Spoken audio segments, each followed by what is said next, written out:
Welcome to Coffee with Kupke, a production of St. Paul Inside the Walls.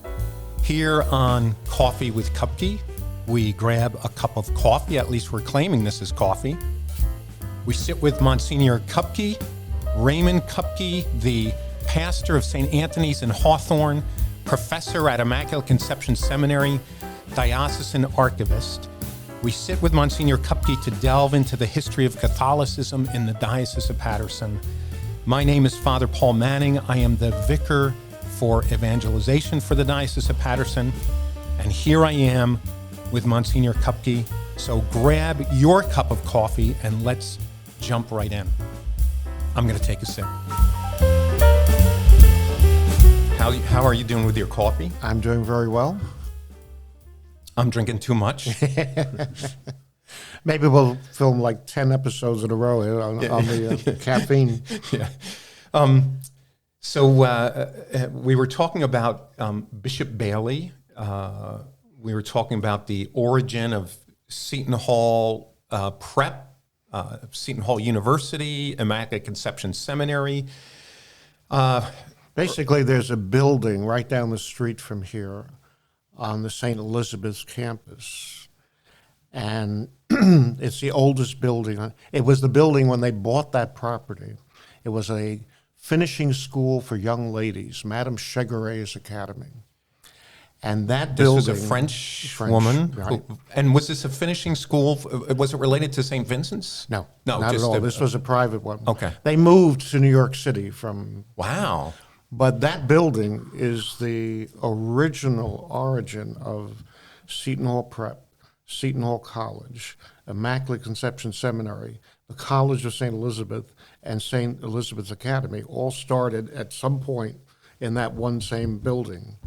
Yeah, Years ago, Raymond, you and I did a field trip with seminaries when I was vocation director. We went to interesting places in the diocese, and that was one of them. Mm-hmm. That building, along with like Nassau Hall at Princeton and Old Queens at Rutgers, are like the oldest and continuously used educational buildings. Now, is this building still being used? Oh, yeah. And is it on Park Avenue? Avenue? On Park Avenue. It's very close to the road. Right. There's an historical marker in front of it, but you'd get killed if you stopped to read it. Because yeah, that's true. On Park Avenue. Okay, so Bishop Bailey is starting schools. Now he's recruiting religious women. When he came, there were several religious women working in northern New Jersey, part of the Sisters of Charity of New York, which, oddly enough, have just announced that they are going to go out of business. Yeah, I saw that. That's tough. But when the diocese was announced, when it was founded, as soon as that announcement was made, the Bishop of New York, John Hughes, withdrew all the nuns from New Jersey because the Sisters of Charity of New York were a diocesan congregation, and this was no longer the Diocese of New York, so he took all the nuns out in one shot. Raymond, St. Elizabeth Ann Seton forms the Sisters of Charity in what year? 1814, somewhere and so around this there. This is an offshoot of them. This is the New York Charities. And this is what year?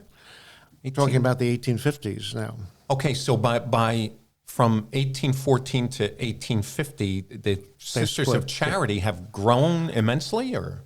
Not only that, but the original group, reaffiliates with the order in France. So they are no longer a separate order. They're like a province of the Daughters of Charity in France. Oh. But meanwhile, New York and Cincinnati have split off and formed their own and these are diocesan congregations. Okay. So they were not involved in education. They were involved in orphanage work, which was big. You major said, thing. Yeah. So Bailey kind of panics, he's arriving in New Jersey as the first bishop, and his friend and mentor, Archbishop Hughes, as a ordination gift, takes all the nuns out of the state. And so charity begins at home. Yeah. So now he knows what it's like to be a bishop. So he basically begs Hughes. Hughes's sister was the Mother General Oh, of the well, New York Charities. Yeah. yeah. So basically, they begged them to allow 2 nuns to remain in New Jersey or come back to New Jersey to form the nucleus? leadership. Yeah. If Bailey can find a couple of girls willing to enter a community. So he finds The 5. He finds the 5 New 5. Jersey girls, right, Yes. who are willing to become novices for a new religious community. And they all have Irish names. They all have incidentally. Irish names. One of them, Agnes O'Neill, her family. I think I have a relative named that. Well, Agnes's family is a big deal in St. John's in Paterson. Oh. And one of the windows of St. Agnes in the cathedral. Oh, yes. That's Yeah. her family. And she will become a major player, not only in the New Jersey charities, but also the development of Catholic education in New Jersey. Now, But anyway, how did Bailey find these 5 women? Was he announced. Was he tapping them on the shoulder He personally? was having pastors get up in church and saying, if any of you would like to be nuns, Wow. And again, this is an era when there were so few opportunities For women. Yeah. That this was one of the only options. Yes. You got married or you became a nun. Yes. So anyway, 5 of them raised their hand, and he packs the 5 of them up and sends them to Cincinnati. For their novitiate? The Mother or General posthumus? in Cincinnati is one of the last surviving nuns that had done her novitiate under Elizabeth Seton. Wow. So Bailey plays on his relationship to Seton. How can to she convince resist? the Cincinnati Mother General to take these 5 girls, and you can imagine what it was like for the 5 of them. To go from Paterson to Cincinnati, yeah. So while they're in the novitiate, Hughes negotiates with New York to get 2 nuns. Bailey, rather. Yeah. To get 2 leaders. Two leaders, right. Yeah. So they agree, and basically the 2 come over, and they never go back. Oh, okay. The loan becomes permanent. Yes. And well, with some strong arming by Bishop Bailey, there's some right. beauty. So I again, if you get to read Living Stones, there's some very strong language of Bishop Bailey to Archbishop Hughes. Yeah, and then to the nun herself. Yeah. So he basically tells her, something that is this Mother bishops are wont to do. He basically tells this woman, your vocation is in New Jersey. I am God's representative in this part of the world, and I can tell you that you belong here. I don't know if you told me the story and who it involves, but the bishop who's talking to a priest and asking him to take a new assignment, and the priest says, I need to pray about that. And so the bishop says, in the name of the Father, Son, and the Holy Spirit, amen, says, Hail Mary, and says you're taking the assignment. That's Archbishop Garrity with Bishop Marconi. What's the story? Well, when they asked Marconi, when Garrity conveyed the news to Marconi that he was going to be named Auxiliary Bishop of Newark, Marconi says, don't I even get to pray about it or anything? And he says, Garrity rolls his eyes and says, yeah, sure. And then the Father said, they pray, and then he says, now you're taking it, right? Decision, yeah. So is this Mother Xavier that we're talking about? Mary Xavier? Mother Xavier, yeah. So maybe say a word about her. She's very interesting. Her pictures are awful. She looks like the meanest nun you ever met in your life. Wow. But she was a visionary, and hitched up with a couple of others, like Dean McNulty in Paterson, and made Catholic New Jersey what it is today. She came from Skibbereen in County Cork, emigrated like so many others as a young woman, identified a vocation on this side of the ocean, joined the New York Charities. I think she had a sister and a brother. Yeah, the older nuns were shocked. She lived such a totally devoted life to her community that in later years, some grandnieces and grandnephews showed up and many of the other nuns were stunned. They didn't know she had any family. Yeah. Because she never alluded to them. Wow. The nuns were her family. The community was her family. And when these relatives showed up, they said, "What? Yeah. You have she blood was, relatives, huh?" yeah, a superior for 50 years or something? Or? Yeah.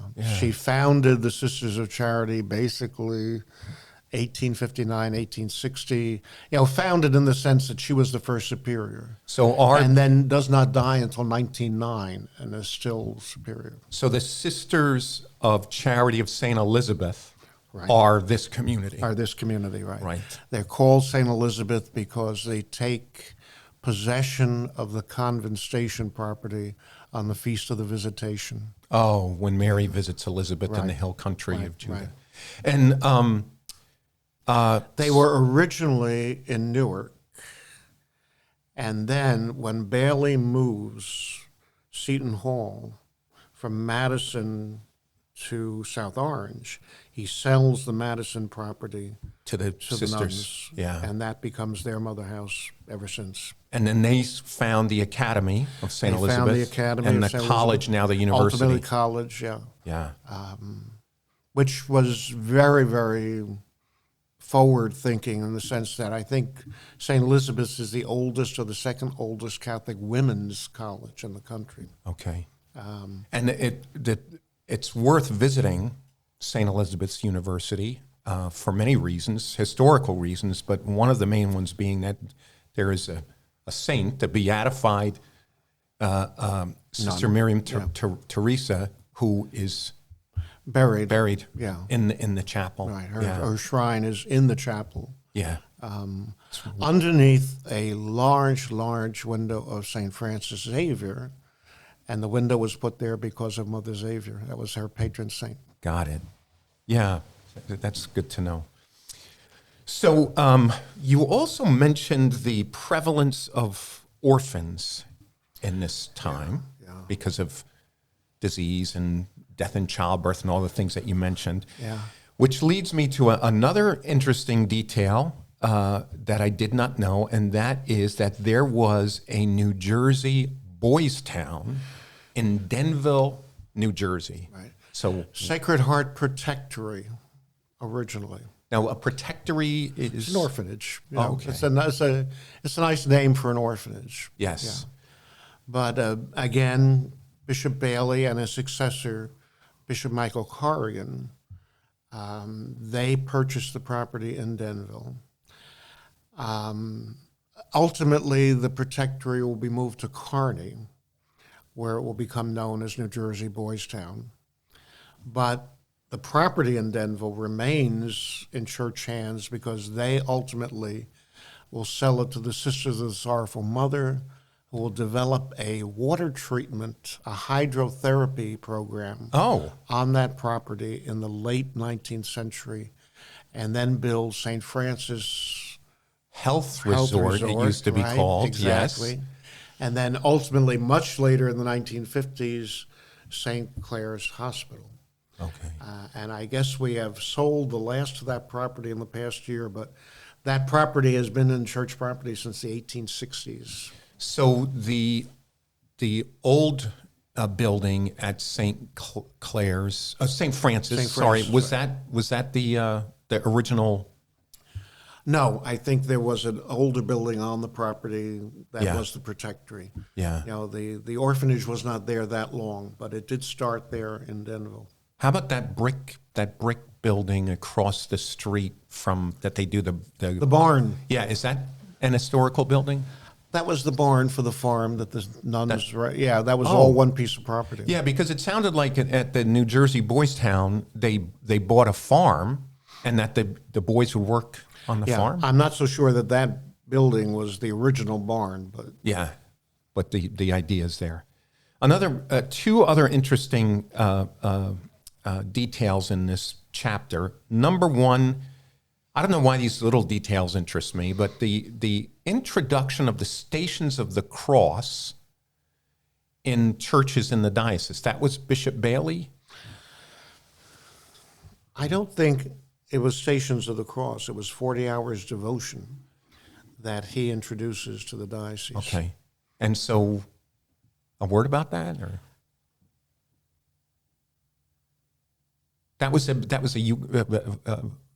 it originated elsewhere in the 13th It originated century. in Europe, and there were a number of people that would bring it over, different ethnic groups, the Germans in particular.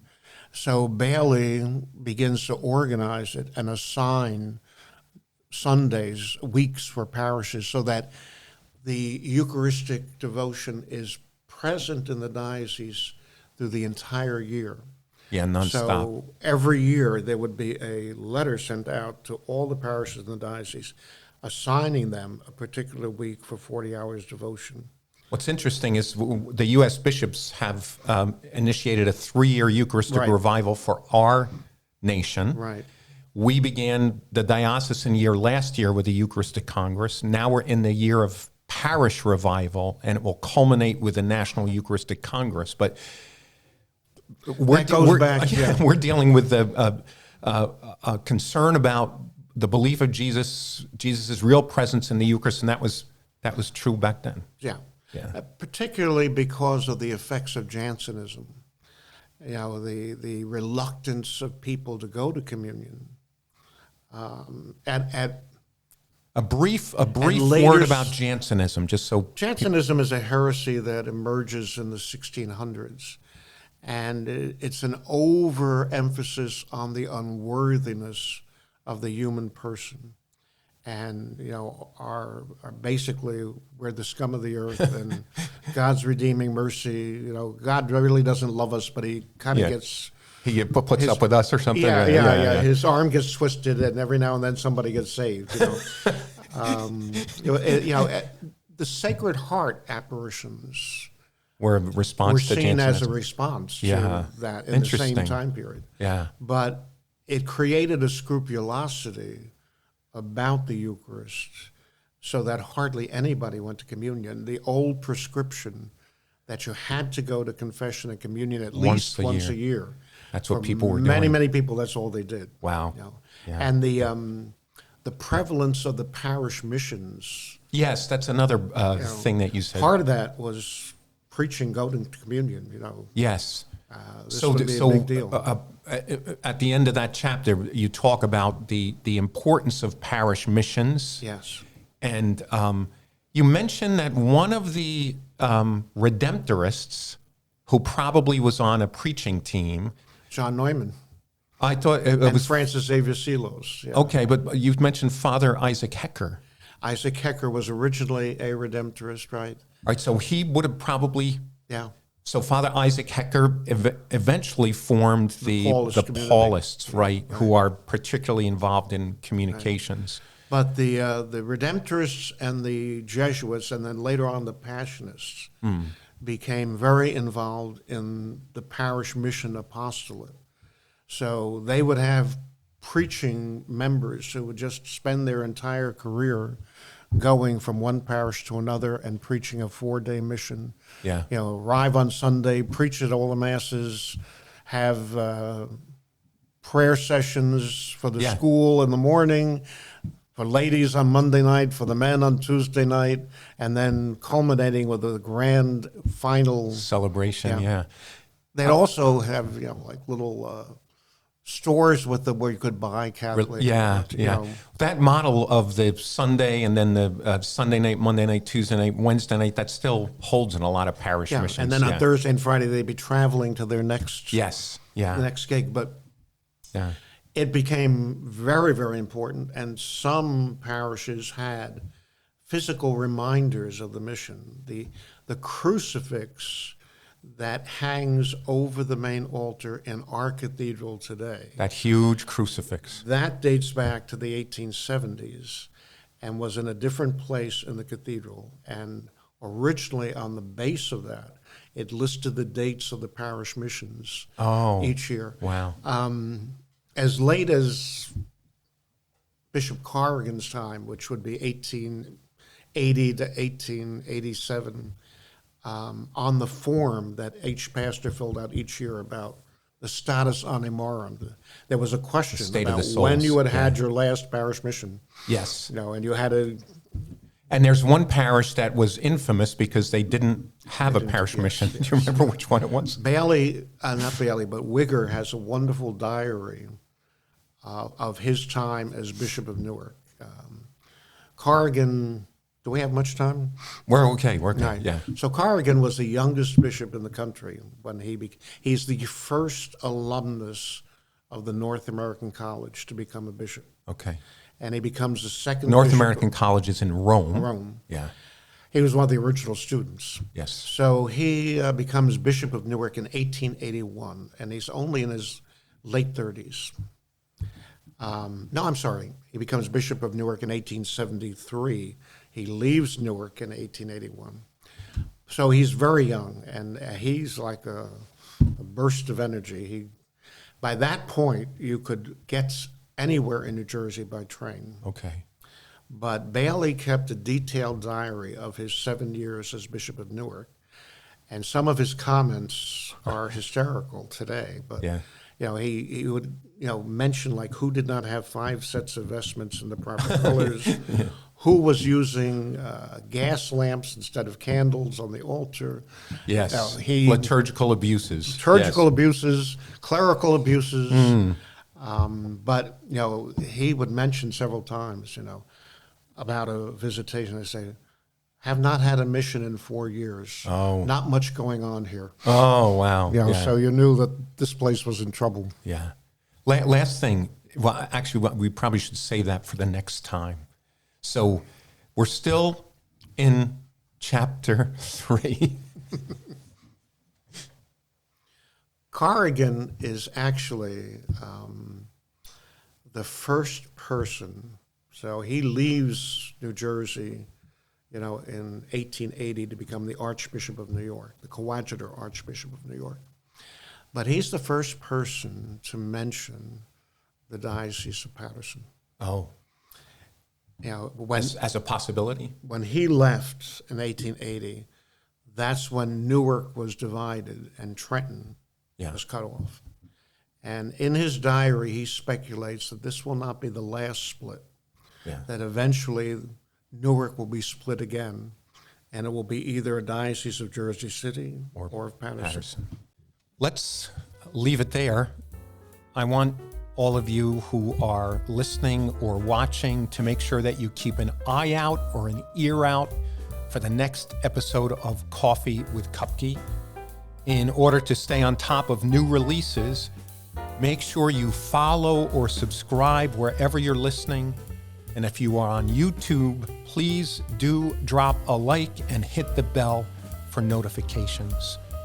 While you're at it, make sure to check out the other shows produced by the diocese.